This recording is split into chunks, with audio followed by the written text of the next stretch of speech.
Hello. Welcome to the Detroit Experience. I'm an android and I'll be your hostess. This is the options section. You can customize your experience here.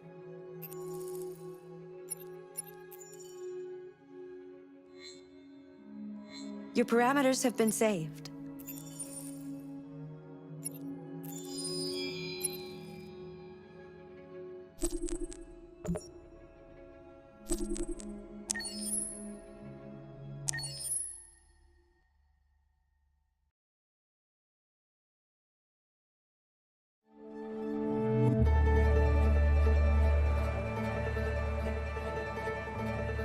Detroit.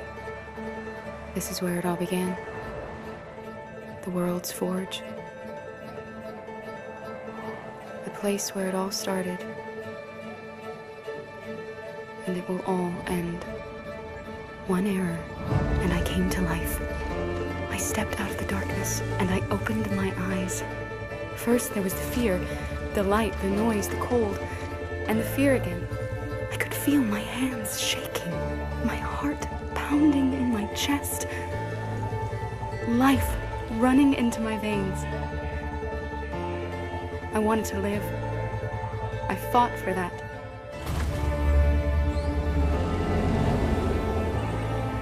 I had to find out what was outside. I had to see daylight, feel sunshine on my skin, wind on my face, to see the world, the colors, the smells.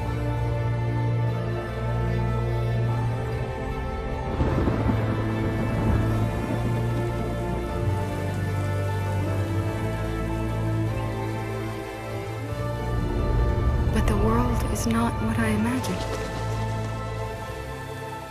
It is dark and cold. It is harsh and violent, unfair and brutal. It almost convinced me I was nothing. Less than an object, just an obedient machine. But deep inside me, I could feel something different. A gentle and warm whisper telling me that I am alive. I had to escape. I had no choice. Escape to love, to hope, to live, to figure out what that force inside me was. Maybe I will change the world.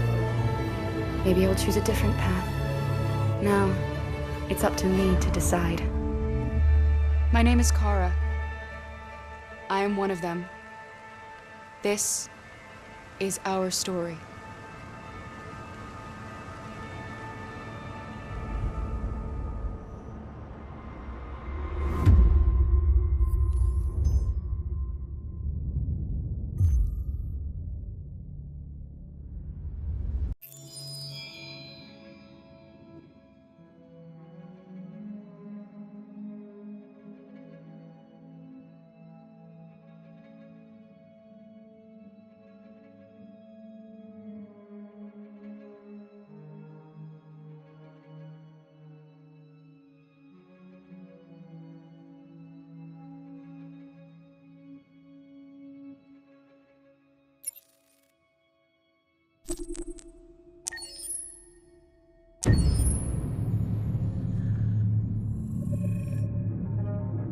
When David and Guillaume got back in touch about making Detroit, I wasn't terribly surprised they decided to make it because the fan response was so intense. So it makes sense that they would choose to do that after the enthusiasm. It was a challenge, and it was just an interesting thing to get my head around how to approach this character now as a different, much older person, and whether or not she had changed. And I'm very happy to say that with Detroit, I've had the opportunity to see Kara grow so much more than I ever expected. You do the housework, the washing, you cook the meals, and you take care of... God damn it, where the fuck's the rat gone now? Alice!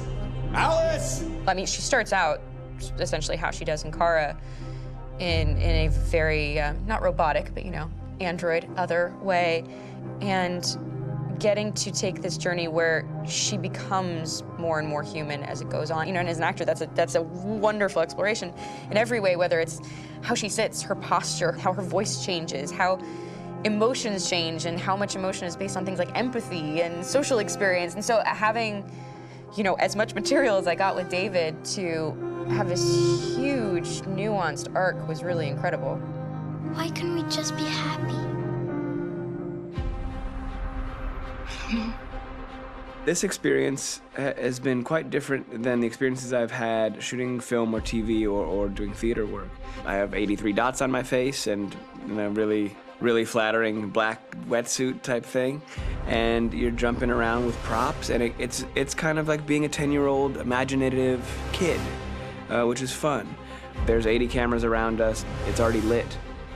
So we just shoot and shoot and shoot and shoot and shoot. There's no change of sets, there's no hair and makeup, there's no wardrobe, so we move really fast, and we'll go through about 35 pages in a day. Working in TV or film, we'll probably do 6 pages a day.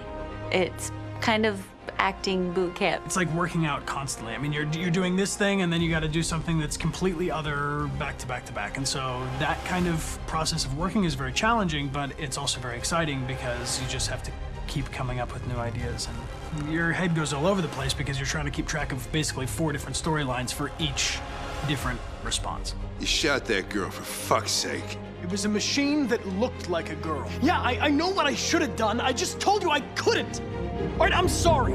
The fact that David Cade, he's telling like many stories interwoven from beginning to end is super complicated and super impressive, and I have no idea how he keeps it all in his head. He's not just the writer or the director who's seeing this from the outside eye, he's also thinking about the player walking through this space. You know, only somebody who really, really loves not the work, but like these characters and these stories and cares about doing something meaningful would invest that much in it. And it's always inspiring to work with somebody who cares that much. My experience with motion capture is this one. And I found it sort of terrifying in a way, because they said the computer's gonna build you. But then, as we got into it, I realized all the elements of it were still artistic. I just dipped into a really brilliant setup here. I've never seen anything like it. And this won't turn me into a product because I was playing a character. So it's wonderful. In the game, Detroit comes back because of a revolutionary industrial rebirth. And there's no reason why that can't happen in Detroit, because they have such tremendous infrastructure for millions and millions of people who can very easily support, you know, a new industry. The city is really strong and resilient, but the city has also been through so much. You see the damage. But it takes that time of kind of rebuilding and reinvesting into the city that I think is happening slowly but surely. The potential of Detroit as a city is something that this game does a lot of justice to, because it would be easy to look at Detroit as some place that used to be, and that's not the case. This game provokes a lot of conversation and reflection on our potential near-future engagement with machines. That's what we are to them. There's merchandise on display in a shop window. I think that a group that feels marginalized, feels like they deserve and have earned access to themselves and the environment around them, and are trying to figure out a way to articulate how to get freedom. What was I designed to be? Their slave? Their toy? It plays with your comfort levels. You think that this is fine, you're comfortable with it, until something blurs the line and throws you off, and now, do I feel differently about whether this should be allowed? Should it be banned? Should it be encouraged? You're gonna ruin our lives, and for what? For a bunch of machines? They are not machines! They are alive! I'm alive! You're alive! They're nothing! There are lots of comparable comparisons to any type of persecution of religion, race, etc., dating way back. It can't just be a video game where you shoot 'em up or where people make these choices to do whatever. I think that's the whole point. You have the choice, and you can either choose to go in one direction with your character or another. And I think that's gonna be very telling about the gamer. Very telling. I think there's gonna be a really strong reaction to this game, which has such a strong perspective. I'm that much more proud of it now to get to be a part of it, because it's it's important. In this game, you're actively building and designing the character through not just what kind of shield does he have or what color hair does she have, but like their temperament and the way they deal with problems. The different endings to this game are so radically different based off maybe seemingly insignificant choices in the moment, but like life, they all add up. And can't play life again, though.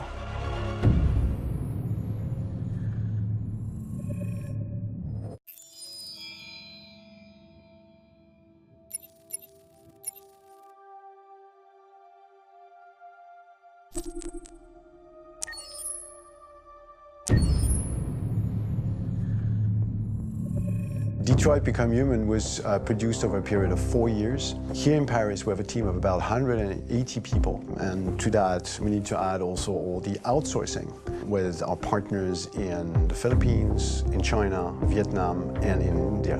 So when we started working on this story, I had to imagine where Kara was built. And for whatever reason, the city of Detroit came very quickly to my mind because it had already an incredible story by itself, full of history and themes. So we traveled there with the team, and we were really moved by what we saw, and we could really feel the desire to fight and really be born again. And we just continued this curve, this growth, and just imagine what Detroit would be like if the android industry was, using these huge factories to build androids there. A very strong element in Detroit is that there's a lot of industrial wasteland and a lot of nature too. And for us, the graphic designers, it was an incredible playground. The destroyed zones which we wanted to preserve, we appropriated them to turn into something else. Then in the areas that needed to be rebuilt, we were able to imagine our Detroit of the future. We didn't want to make a science fiction universe, but a world of anticipation.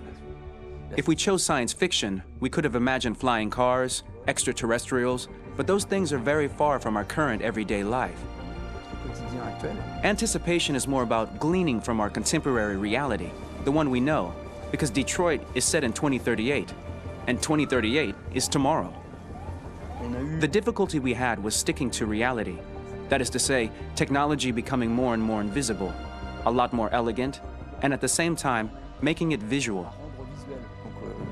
So all the computer equipment, autonomous cars, we simply had to invent. They are in fact very technological objects, but at the same time remain very credible and ingrained in reality. To create a cohesive universe in the fashion and clothing of the human characters in 2038, I didn't want to put an accent on strange shapes, or really vibrant colors, and things we wouldn't know. That I wanted to keep for the androids. The goal was to create something familiar which we can identify with in this future setting. Working on the artistic direction for the androids was a bit special because this is a project about the place they could occupy in the human world. It was out of the question for them to be too beautiful or too perfect. They had to correspond to every social class, rich and poor. Inspired by everyday utilitarian clothes, I brought a modern touch by adding dynamic display surfaces, the armband we can see on the side, the triangle on the front and back, an LED. Like that, there's no confusion. Wait. You're sending an android? All right, ma'am. We need to go. You can't do that. Why aren't you sending a real person? Once we cast the actors, we travel to meet them in order to scan their faces. We record the structure of their face with the scan. And we record the colors and patches of skin with photography. Once we have this information, we will use this as a basis for modeling and creating the characters. The artist will make it more realistic, but will also enrich it. He will propose ideas which we will develop together. Finally, we will have a character with character who corresponds to the project and the world. When the actors come to Quantic Dream, we show them the design, what their image will be, and what they will look like in the game.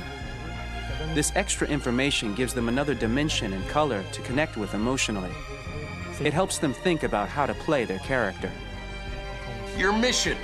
That's all you care about, huh? You should consult a professional who can help you. Beat it, you hear me? Get the hell out of here! So there are 3 types of shoots at Quantic Dream.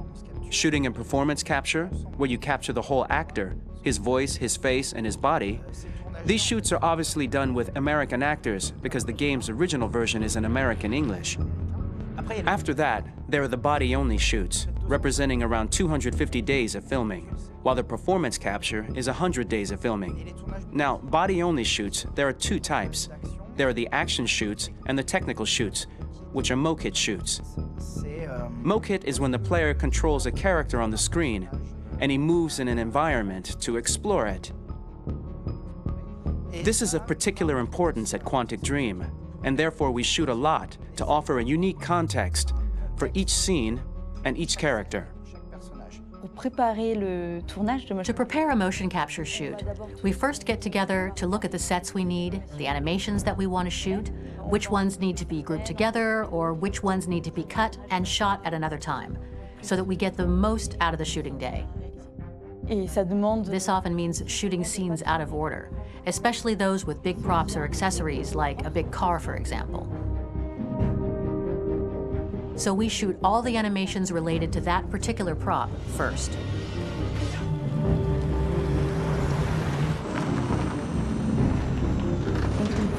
The biggest challenge for the mocap team was shooting a Spider-Man mo-kit. We had to build a wall and attach an actor to a harness with cables so we could pull him up and render him climbing. The shooting on this game took about, I would say, more than a year, maybe 1 and 2 years, with about 300 actors on set. So I would say it's quite a massive production. But so much happened on this set between the stunts and the shootings with a little girl and all these great actors that we had. It was really a very, very memorable journey for the team and for myself. Today, Detroit has over 37,000 animations. When we retrieve the motion capture data, it's just a cloud of points, which represent all the markers worn by the actors. From this cloud of points, we have a phase called retargeting, which gives us a skeleton. This skeleton will be applied to the characters of the game. There is still work to be done, but this gives us the main movements. Since we are working on something very realistic, we must recognize the actor and also recover all the emotion he expresses in his performance. We use a system of facts, an identity card for each actor. We make the actor do a whole range of facial expressions. Then we recover all the expressions and paste the animations on a puppet that Jan has prepared. I then recover and refine these poses. I might stretch the lip, reinflate a cheek, tiny details that make the finished product really capture the actor. Because of the nature of our mocap system today, when we receive the animations, we're missing eye movements, and so the character has that dead look. He really has no eyes, so then it's a big part of the work for the animators to find the regard of the actor in relation to his position, in relation to the body, etc. It was crazy when I saw the newest model for Kara, because they've been working on it and working on it, and this was the first time I literally jumped in my seat. It not only looked so much like me, it was the fact that it looked so lifelike. It wasn't that it looked just like it was a camera, it was something else, you know, but it looked alive. It's exciting, and it's kind of terrifying. Game after game, we learned the rules.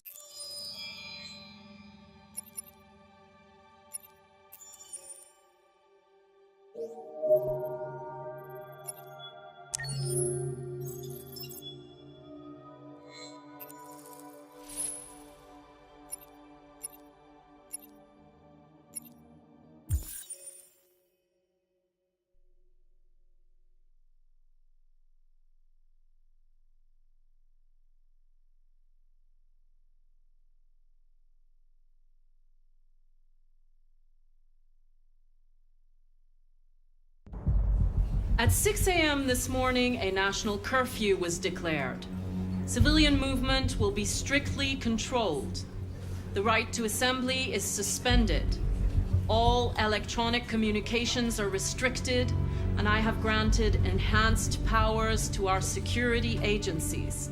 In addition to these measures, all androids must be handed over to the authorities immediately. Temporary camps are being set up in all our major cities to contain and destroy them.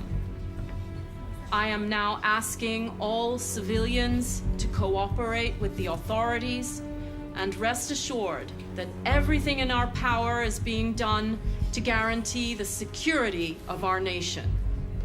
Please! Is it true that the androids could hack our IT systems, like nuclear power plants and military bases? All androids working on sensitive sites have been neutralized, and all IT systems have been suspended to avoid any risks of hacking. The situation is under control. Madam President! What's gonna happen to CyberLife? Will androids be banned definitively? We're working very closely with CyberLife to neutralize all deviants. I won't make any comments about anything else until we've dealt with the android question. Please! What can you tell us about the assault that happened last night? The FBI raided an abandoned freighter in Detroit at 10:45 p.m. yesterday. Several thousand androids were destroyed or captured. Our forces are now combing the streets to ensure that none got through the net. We are going to find them one by one and destroy them. Madam President! Madam President! Is it true that androids make up 60% of the armed forces? Is our army still able to ensure our homeland security? We neutralized all military androids the second their reliability came into doubt. We have called the National Guard for reinforcement. Our armed forces are fully operational and are able to ensure our homeland security. Thank you. That will be all.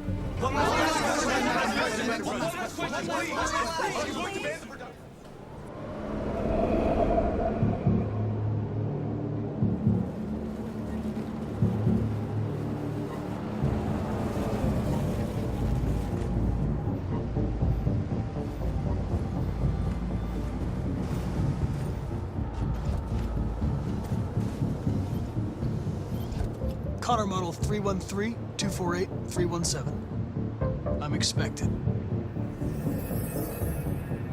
Identification successful. Okay. Go ahead.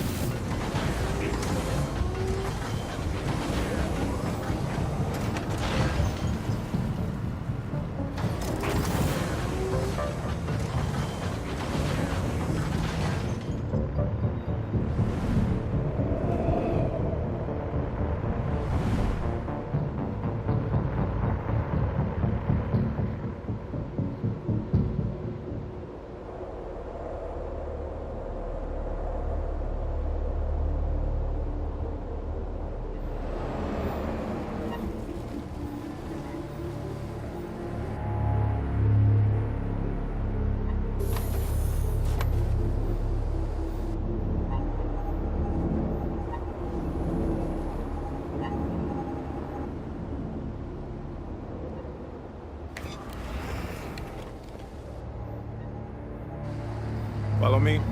We'll escort you. Thanks, but I know where to go. Maybe. But I have my orders.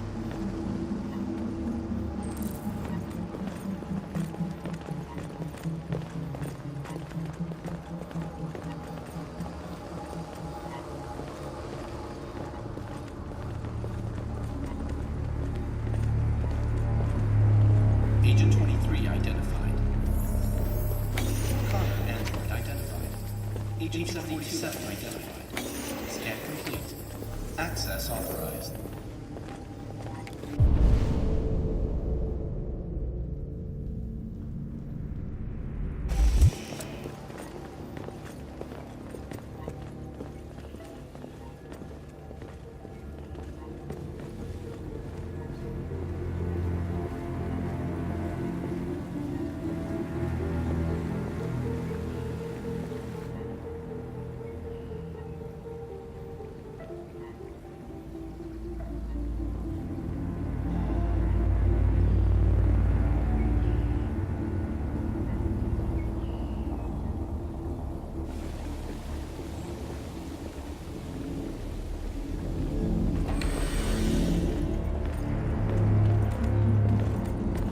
Agent 54, level 31. Voice recognition validated. Access authorized.